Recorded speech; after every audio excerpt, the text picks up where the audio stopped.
ICCR, IGNCA, ICSSR और Deccan education society Pune द्वारा आयोजित लोकमान्य तिलक स्वराज से आत्मनिर्भर भारत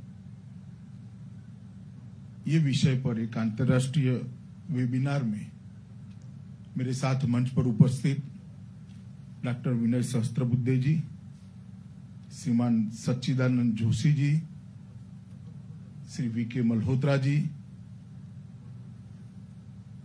श्री शरद कुंते जी, श्री दीपक तिलक जी, श्रीमती मुक्ता तिलक जी और आज वेबिनार पर जुड़े हुए सभी भाइयों और बहनों को मेरा प्रणाम।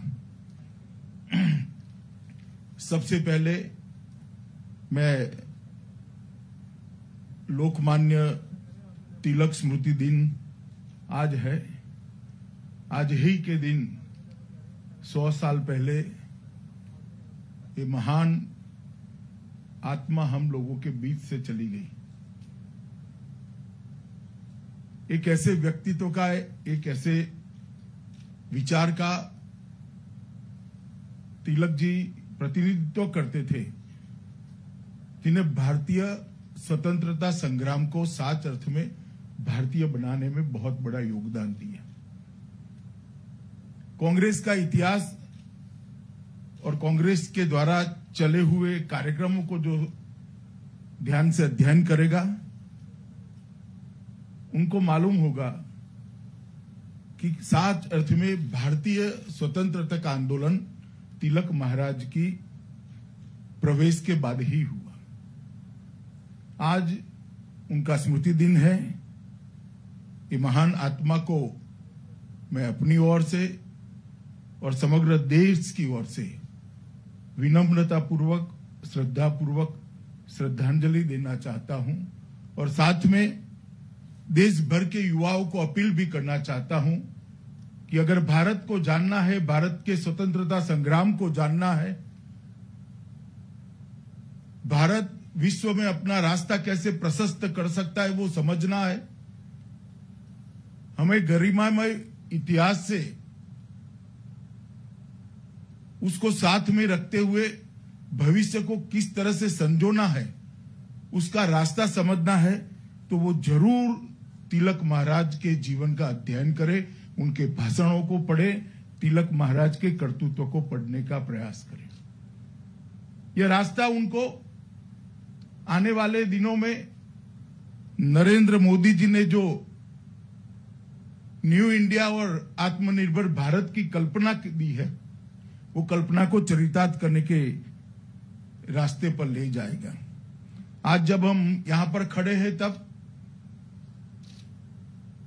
तिलक जी को 100 साल समाप्त हो रहे हैं उनकी मृत्यु को, मगर आज भी उनका व्यक्तित्व, उनका काम, उनका विचार और उन्होंने शुरू की हुई परंपरा आज भी इतनी ही रिलेवेंट दिखती है, इतनी ही प्रासंगिक दिखती है जितनी 100 साल पहले थी। यही बताता है कि वो कितने दूरदर्शी नेता थे, भारत को समझने वाला, भारतीय जनमानस को समझने वाला और भारतीय संस्कृति के आधार पर भारत की आजादी की और भारत की विकास की नींव कैसे रखी जा सकती है, उसका दिशा देने वाला एक व्यक्तित्व था और इसलिए आज भी इतने ही प्रासंगिक थे है जितने 100 साल पहले थे। और देश के युवाओं ने, मेरा आग्रह है उनको कि जरूर एक बार आप तिलक महाराज के जीवन कवन को पढ़ने का, उसका अध्ययन करने का प्रयास करिए। आपके जीवन की बहुत सारी दुविधाएं वहीं से समाप्त हो जाएगी और बहुत सारे आज के समय के लिए भी बहुत सारे नए रास्ते आपको खुले हुए दिखेंगे। तिलक महाराज, उनका व्यक्तित्व अपने आप में एक बहुआयामी व्यक्तित्व था।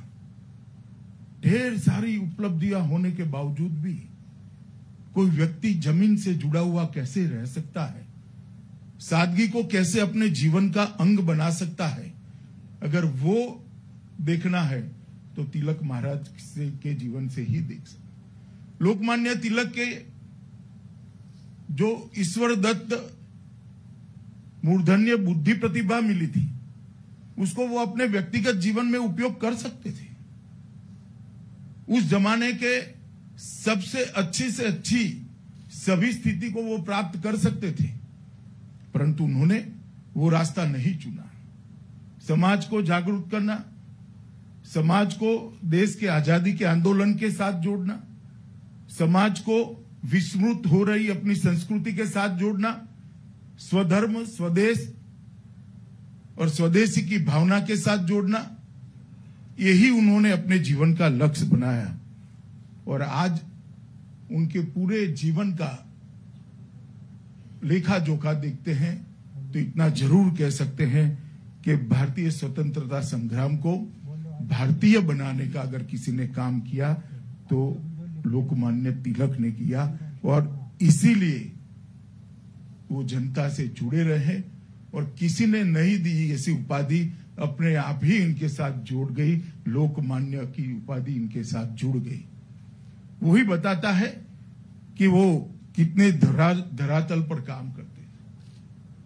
पुनेरी पगड़ी पहने हुए उनके व्यक्तित्व को आंख बंद कर कर देखते हैं, स्मरण करते हैं, तो अपने आप उनका एक वाक्य हमारे कानों में गूंजता है, स्वराज मेरा जन्मसिद्ध अधिकार है और मैं इसको प्राप्त कर कर ही रहूंगा। आज बहुत साहजिक और सामान्य दिखता है वाक्य, मगर 1900 की शुरुआत में, 19वीं शताब्दी की शुरुआत में वाक्य बोलना और उसको चरितार्थ करने के लिए पूरा जीवन खपा देना बहुत कम लोग कर सकते हैं।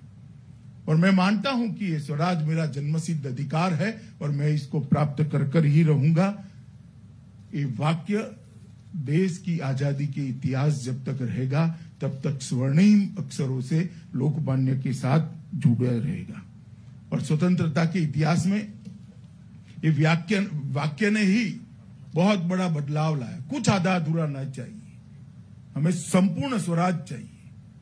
आत्मविश्वास के साथ कार्यक्रमों के आधार पर बोला गया वाक्य भारतीय जनमानस में चेतना डालने वाला वाक्य निकला और उसी ने कांग्रेस के आंदोलन को लोक आंदोलन में परिवर्तित करने का काम किया।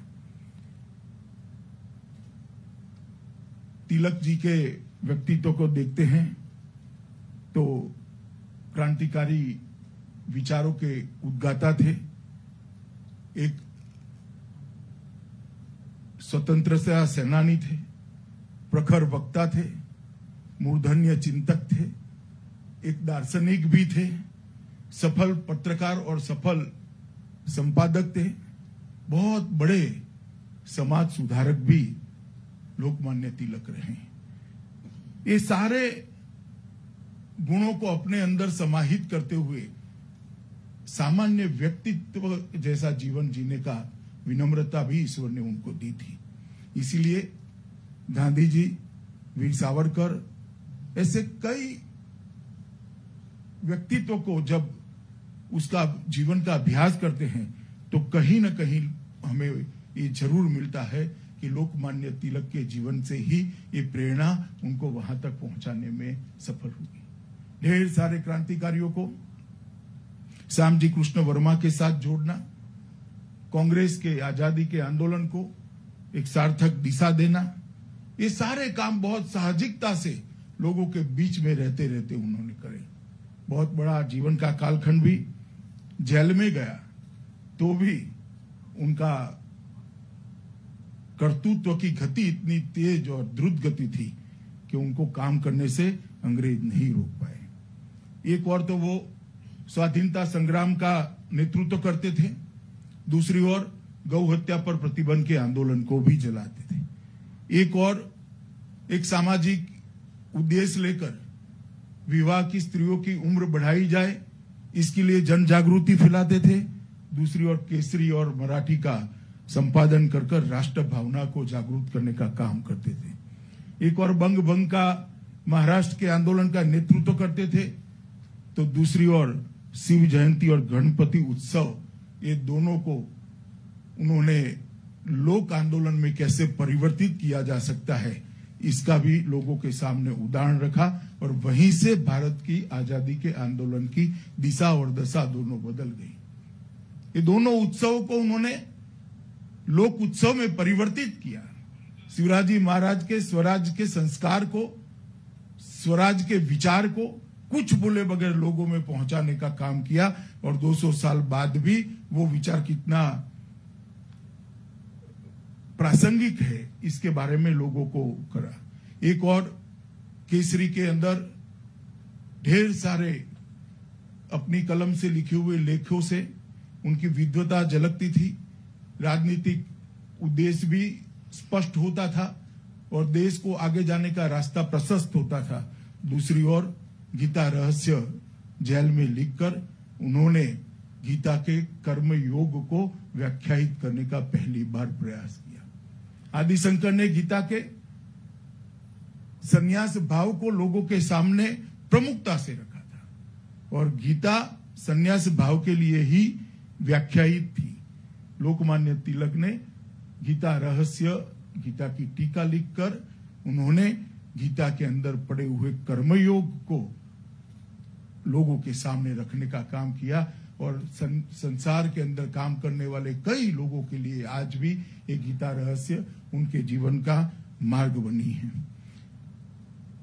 जी, अगर तिलक जी को समझना है तो उनके जीवन का बहुत गहराई से अध्ययन करना पड़ेगा। गांधी जी, वीर सावरकर, श्री अरविंद, मदन मोहन मालवीय, उनके विचारों को पढ़ते हैं और तिलक महाराज के विचारों को पढ़ते हैं तो जरूर मालूम पड़ता है कि चारों विभूतियों पर तिलक महाराज का एक बहुत गहरा असर था और वो अपने आप में एक ऐसा इंस्टीट्यूट थे जिन्होंने भारतीय सोच को दृढ़ीभूत करने का काम किया, भारतीय सोच को आगे बढ़ाने वाले व्यक्तित्वों के निर्माण को प्रेरित करने का काम किया, भारतीय सोच को व्याख्यायित करने का काम किया और भारतीय सोच को व्यवहारू बनाने का भी काम किया। और इसी के कारण पूरा स्वतंत्रता संग्राम भारतीय बना, भारत के लोगों का स्वतंत्रता संग्राम बना। भारतीय स्वतंत्रता संग्राम में भारतीय चिंतन, भारतीय इतिहास, भारत की संस्कृति, भारत का गौरव और भारत की भाषाएं, उसको प्रमुखता से जोड़ने का काम उन्होंने किया। विनय जी कहते थे, अभी विनय जी ने बताया, मैं अगर सच समझा हूं तो उन्होंने बताया कि गणेश उत्सव और शिव जयंती का उपयोग उन्होंने स्वतंत्रता आंदोलन को बढ़ाने के लिए किया। मगर मैं यहाँ तिलक जी का एक कोट पढ़ना चाहता हूं। सच्चा राष्ट्रवाद पुरानी नींव पर ही निर्माण हो सकता है। जो सुधार पुरातन के प्रति असम्मान की भावना पर आधारित है, वो सच्चा राष्ट्रवाद रचनात्मक कार्य नहीं समझ सकता। हम अपनी संस्थाओं को ब्रिटिश ढांचे में न डालें, ये सुधार नहीं है। सामाजिक तथा राजनीतिक सुधार के नाम पर हम उसका अराष्ट्रीयकरण नहीं करना चाहिए। तिलक जी का ये विचार और ये दृष्टिकोण था कि स्वराज का आधार ही हमारी संस्कृति होनी चाहिए, स्वराज का आधार ही हमारी पुरातन उपलब्धियां होनी चाहिए और भविष्य की जो चुनौतियां है उसको पार करने के लिए दुनिया में जो कुछ भी अच्छा है उसको भी स्वीकार करने के खुले मन के साथ हम आगे बढ़े, मगर जो पुरातन है, हमारा अच्छा है, इसका गौरवगान करना न भूलें। उन्होंने इसीलिए देशवासियों में राष्ट्र प्रेम उत्पन्न करने के लिए व्यायामशालाएं, अखाड़े, गौहत्या विरोधी संस्थाएं देश भर में स्थापना की और गणपति उत्सव, गणेश उत्सव और शिवाजी जयंती इसके प्रमुख कारण है, प्रमुख प्रगटीकरण थे। आज जब हम यहाँ पर तिलक जी के व्यक्तित्व के बारे में सोचने के लिए, विचारने के लिए, उसमें से कुछ ग्रहण करने के लिए इकट्ठा हुए हैं, तब हमें समझना होगा कि वो भारतीय संस्कृति के अप्रतिम योद्धा थे और बंगाल विभाजन से पूरे देश में जो आक्रोश की लहर उठी, उसका नेतृत्व भी तिलक महाराज के पास आया। लाल बाल और पाल की त्रिपुटी ने देश की जनमानस को झंझोड़ कर रख दिया और फिर से उन पर एक ऐसा मुकदमा जड़ा गया जिसके कारण उनको लंबा समय ब्रह्मदेश के अंदर जेल में रहना पड़ा। तिलक महाराज के लिए राष्ट्रकवि रामधारी सिंह दिनकर कहते हैं, उन्होंने जो ब्रह्मदेश में गीता रहस्य लिखा, इसके लिए उन्होंने कहा, श्रीमद् भगवत गीता एक बार तो श्री कृष्ण के मुख से कही गई और हम जैसे लोगों के लिए भगवत गीता दूसरी बार उसका सच्चा आख्यान लोकमान्य तिलक ने हमारे सामने रखने का काम किया।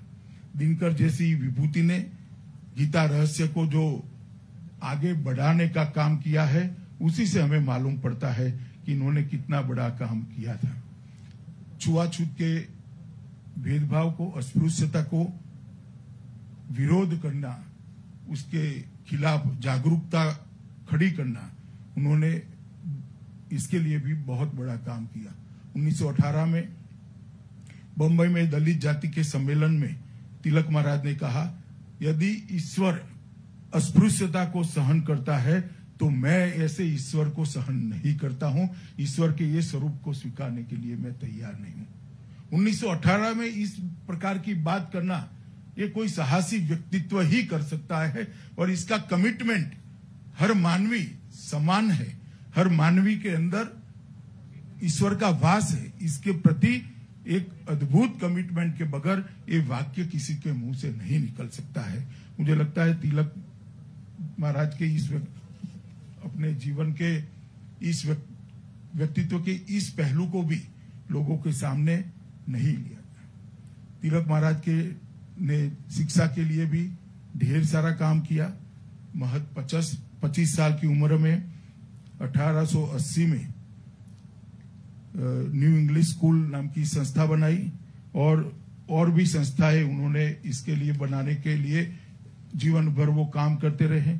1884 में एक सार्वजनिक सम्मेलन आयोजित किया। उन्होंने शिक्षा की प्राप्ति हेतु दक्षिणी शिक्षा समाज नाम की संस्था भी बनाई और फर्ग्यूसन कॉलेज, जो बाद में फर्ग्यूसन कॉलेज के नाम से विकसित प्रख्यात हुई, उसकी भी स्थापना में उनका बहुत बड़ा रोल रहा। वो एक प्रकार से अनेक आंदोलनों में मजदूरों को जोड़ने में भी सफल रहे। जब मुंबई में टेक्सटाइल मिलों का जमाना आया था, तब बस्तियां खड़ी हो रही थी और मजदूर वर्ग को राष्ट्रीय आंदोलन में जोड़ने में भी उनका बहुत बड़ा योगदान रहा और उन्होंने लोकल इंडस्ट्री के बढ़ावे के लिए भी ढेर सारा काम किया। देशी उद्योगों को पूंजी मुहैया कराने के लिए पैसा फंड नामक निवेश फंड शुरू किया। एक दिन की सैलरी पैसा फंड में देने के लिए उन्होंने आह्वान किया। इंडस्ट्रियल परिषदों का आयोजन किया। माचिस का कारखाना, ग्लास फैक्ट्री, टेक्सटाइल मिल जैसे लगभग 600 से अधिक व्यवसायों को खड़ा करने में, प्रेरित करने में उनकी बहुत बड़ी भूमिका रही और ये स्वदेशी के विचार से जुड़ी हुई उनकी गतिविधि थी। और तिलक जी की ही प्रेरणा थी कि वीओ चिदम्बरम पिल्लई ने स्वदेशी शिपिंग कंपनी की स्थापना कर अंग्रेजी को चुनौती दी थी। तिलक महाराज के व्यक्तित्व को समझना इतना सरल नहीं है। इसके लिए समय भी युवाओं ने निकालना होगा, अध्ययन भी करना होगा और उनके व्यक्तित्व के हर पहलू की गहराई में जाकर इसमें से तिलक महाराज के जीवन को समझने का प्रयास करना होगा। गांधी जी ने जब उनको श्रद्धांजलि दी तब कहा था कि वे जनता के अभिन्न भाग थे। हमारे युग के किसी व्यक्ति का जनता पर ऐसा प्रभाव मैंने नहीं देखा है जैसा तिलक जी का था। हजारों देशवासी उनके भक्त थे। यह कुछ असाधारण बात थी कि वे लोगों के आराध्य थे। तिलक महाराज की अंतिम यात्रा में भी गांधी जी ने पूरे रास्ते नंगे पैर उनके साथ चलकर तिलक महाराज को सम्मान दिया।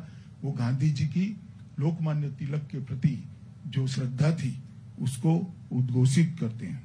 आज तिलक महाराज के शरीर शांत होने के 100 साल समाप्त हो रहे हैं। हम सब लोग देशवासी आज के परिप्रेक्ष्य में, सांप्रत समय में तिलक के विचारों को फिर से समझे, जरूर पड़े तो उसको पुनः व्याख्यायित भी करें और आज के सांप्रत समय के समस्याओं के समाधान, ढेर सारे समाधान तिलक के विचार से निकल सकते हैं, ऐसी मेरी श्रद्धा है। और मैं ऐसा मानता हूं कि जब जब स्वतंत्रता आंदोलन का इतिहास लिखा जाएगा, स्वतंत्रता आंदोलन की चर्चा होगी, तो हमारे सामने पुणेरी पगड़ी, सफेद धोती, सफेद कुर्ता, सफेद फटका और हाथ में छड़ी के साथ भारी भरकम मूछ वाला एक प्रभावशाली, एक मजबूत व्यक्तित्व उभर कर आता है और हमें बताता है कि लोकमान्य तिलक ने किस प्रकार से आजादी के आंदोलन को गति दी थी। आने वाले अनेक सालों तक तिलक महाराज के जीवन हम सबको प्रेरणा देता रहेगा। अपने मृत्यु के 100 साल के बाद भी प्रासंगिक रहना, अपनी स्मृति को लोगों के मन में, दिलों में, आत्मा के साथ जुड़े हुए रखना बहुत कठिन होता है। मित्रों, मरण और स्मरण, ये दोनों में एक आधे अक्षर का ही फर्क है। मरण मृत्यु होती है उसको कहती है, और कोई जीवन ऐसा जीता है कि आधा स इसके सामने लग जाता है, और तो मरण के बाद वो लोगों के स्मरण में चिरकाल तक जीता है। मुझे लगता है ये आधा स जोड़ने के लिए पूरा जीवन सिद्धांतों पर चलना पड़ता है, पूरा जीवन पतन लाए बगैर जीना पड़ता है, पूरा जीवन लोगों के लिए जीना पड़ता है, पूरा जीवन देश के लिए जीना पड़ता है, पूरा जीवन संस्कृति के लिए जीना पड़ता है, पूरा जीवन स्वधर्म और स्वदेश के लिए जीना पड़ता है। मुझे लगता है तिलक महाराज ने बहुत परिश्रम कर अपने व्यक्तित्व के बहुआयामी पहलुओं से जोड़ा, और इसी का कारण है कि आज हम उनको स्मरण कर रहे हैं, अनेक सालों तक करते रहेंगे। और मेरा नई पीढ़ी से बहुत विनम्र अनुरोध है, और मैं उनका आह्वान भी करना चाहता हूं कि आप तिलक महाराज को जरूर पढ़िए, बार बार पढ़िए। मेरा अनुभव है जितनी बार पढ़ोगे कुछ न कुछ नया प्राप्त करोगे, जो आपके जीवन को भी ऊंचाई देगा और आपके व्यक्तित्व को भी आकार देने में आपकी मदद करेगा। मैं आज जिस संस्थाओं ने ये एक दिन के पूरे वेबिनार का आयोजन किया है, उनको बहुत बहुत साधुवाद देना चाहता हूं कि आपने आज के दिन वेबिनार को आयोजित कर आत्मनिर्भर भारत का नरेंद्र भाई का जो स्वप्न है उसको तिलक महाराज के विचारों के साथ जोड़कर देश की जनता को प्रेरणा देने का एक जो प्रयास किया है वो स्तुत्य है, प्रशंसनीय है। आपने स्वभाषा का जो तिलक महाराज का जो अभियान था, स्वभाषा का तिलक महाराज का जो आग्रह था, कांग्रेस के अधिवेशनों में सब लोग उस वक्त भाषांतर की व्यवस्था न होने के बावजूद भी अपनी अपनी भाषा में बोले, इसका आग्रह वो करते थे। उसको नरेंद्र भाई अभी जो नई शिक्षा नीति लेकर आए हैं उसमें संस्कृत और भारतीय भाषाओं को आगे बढ़ाने के लिए और इसके आधार पर देश की नए विकास का नक्शा खींचने का जो काम करा है, इसके साथ भी आज मुझे लगता है वेबिनार तिलक महाराज की सभी गुणों को आने वाले नए भारत की रचना के साथ जोड़कर मुझ जैसे कई कार्यकर्ताओं को, हजारों लाखों कार्यकर्ताओं को प्रेरणा देने का काम करेगा। इसलिए मैं आप सभी को बहुत बहुत साधुवाद देकर और फिर से एक बार लोकमान्य बाल गंगाधर तिलक महाराज की स्मृति में विनम्र श्रद्धांजलि देकर मेरी बात को समाप्त करता हूं। वंदे मातरम।